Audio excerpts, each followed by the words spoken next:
Hello, this is Amira. I am back with the Dream Ritual Oracle cards.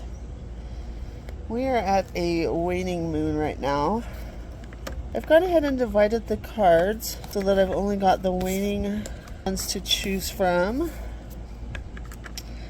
So here's the rest of the deck. I'm setting that to the side. There is my guidebook. And I believe there are 12 cards that are a possibility here.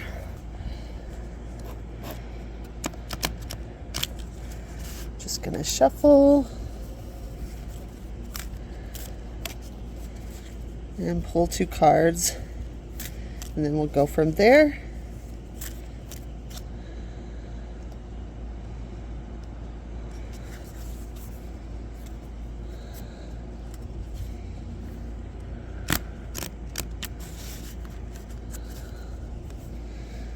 Okay, I'm going to cut this.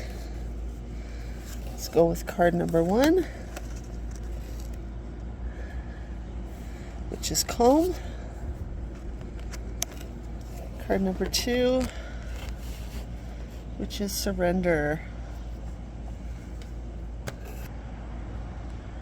The qualities are patience, quiet, peace, serenity, and unity. The waning period, when the moon retreats gracefully into the darkness and rest, is a particularly beneficial time to take a step back from your own busy life and daily routines to focus on your busy state of mind. Sharing the meaning of a dream over a cup of herbal tea is one of the simplest but most comforting and calming ways to do that. Just before sleeping, boil some water and prepare a cup of mugwort or an herbal tea with calming properties such as chamomile. I'm going to be honest, I don't drink tea. I only drink tea during social occasions. I don't really have any. But I can certainly sit quietly and ponder over how I can slow things down a bit.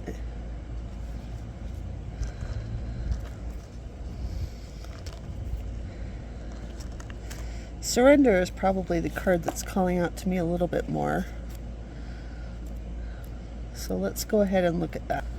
The waning moon is optimum for meditation, decluttering your mind and allowing the waters of your intuition flow freely into your life and your dream work. It is also the optimum time for a more mindful approach to your waking life. Mindfulness is being fully aware in the present moment. It is equally calming and beneficial for your day and night visions. Find somewhere quiet where you can sit comfortably with your hands gently relaxed on your lap and your posture upright. Set a timer for 3 minutes. Half close your eyes to look downward to the floor. Tell yourself you will be still. Breathe. Relax your shoulders and face. Enjoy the sound of silence. Then close your eyes completely and imagine or tell yourself that your eyes are turning inward and looking right within you. Really nice.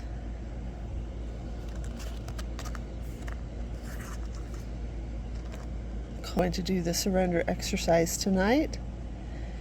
I will be back for the new moon and we will draw a few cards then. Be back in a moment. Hello, this is Amira. It is the waxing moon right now. We're going to go ahead and draw from those cards. I've pulled them from the deck. Oh, so sorry. It's a little harder to shuffle that way, so let's just shuffle this way.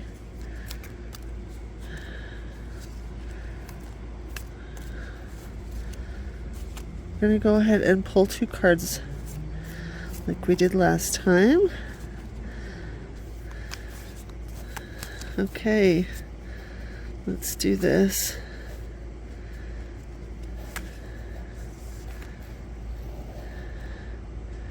We have remember.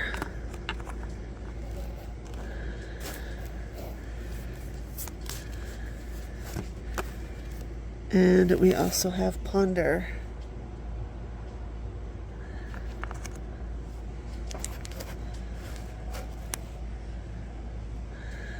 let's go ahead and look at this.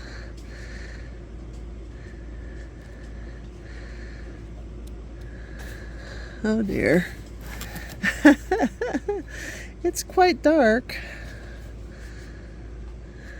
Should have brought a light out.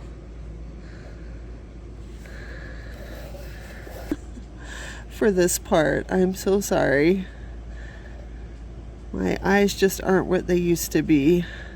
Oops, I think I overdid it.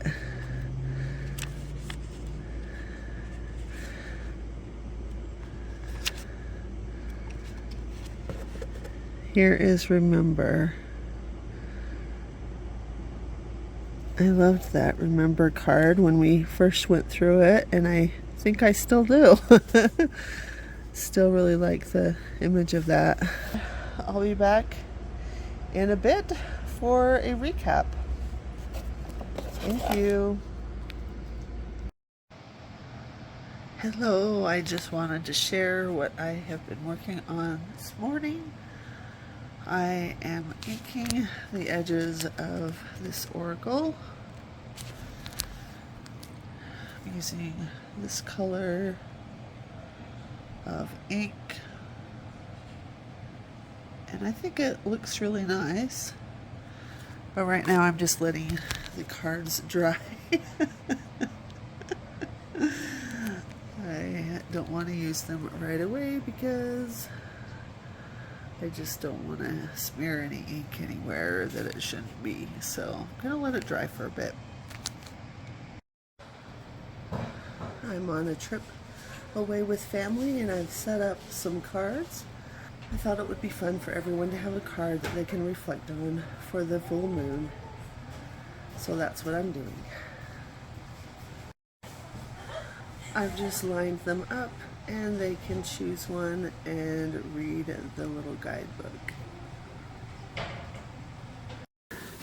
Okay, I'm ready to share my thoughts now that I've had a chance to work with this deck for a bit. I have done several readings, so let me go ahead and tell you what I think. I like the box. I went ahead and edged it. This is my first edging job. I don't know if it's the best job ever, but I did 2 coats and I don't want to do any more. Oh my goodness, the ink I used got everywhere, and I think my mistake there was that I inked it directly on the ink pad rather than like using a dauber of some kind to transfer the ink. I think a dauber would have been better for me, but you know, you learn as you go. I do really like the color. It was called something like Evergreen. Can't really tell whether, I mean, it goes well with both the green on when you look at it this way or the blue when you look at it this way. So I am pretty happy with that.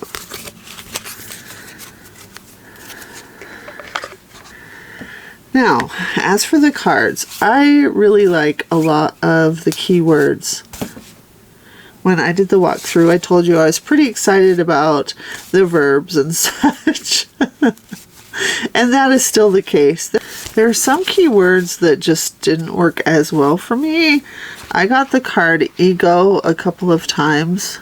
I didn't understand what it was really trying to tell me. I do still love the artwork. I don't have as strong of a connection with the guidebook, and here's why.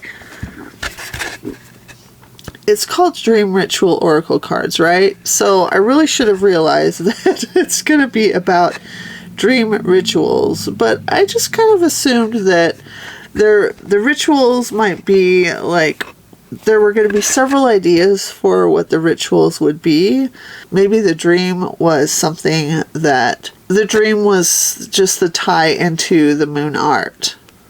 But it really is very heavily geared toward helping you analyze your dreams, helping you dream more, helping you write about your dreams, and do lots of things with dreams. Can't say if this is true for all of the cards, but for the ones that I pulled, these bullet points build on each other. Like, they're not They're not try this or this or this.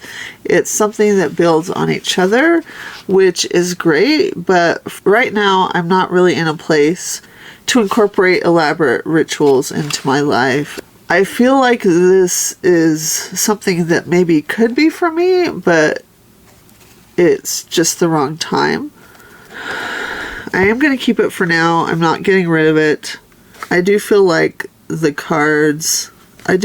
cards are less meaningful if you don't want to do the work in the guidebook. And maybe that's just true in general, but it absolutely is true with this deck. I don't regret getting it. I have enjoyed working with it, and I think it's fun to pull the cards. I do feel a little bit, I don't know, I might just kind of metaphorically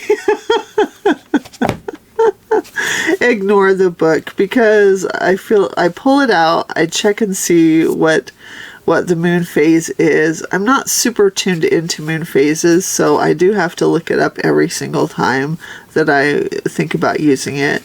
And then once I figure out what phase it is, that limits me to 12 cards. And I think I don't want to limit myself each time I pull a card. I just want to pull a card. And so I am going to try that for a while. So anyway, I did want to share my little book. This is what I do with my decks. I record my readings. I love these little notebooks. I just find them an easy way to jot down my thoughts about my readings and about the decks themselves. I think Noelle T's illustrations are amazing. Like, I love them. Teresa Chung obviously was very thorough and spent some considerable time coming up with a ritual for, a detailed ritual for each one. So I definitely encourage you to get this deck if you have a strong tie to moon phases, if you want to connect more to your dreams, want to spend more time slowing down and developing rituals around the moon and around your bedtime and around dreaming. It's a good deck. I have no regrets, but it didn't speak to me in maybe the way that I hoped. So those are my thoughts on the Dream Ritual Oracle. Thank you so much for watching. I'll be back again soon with another video. Until then, take care.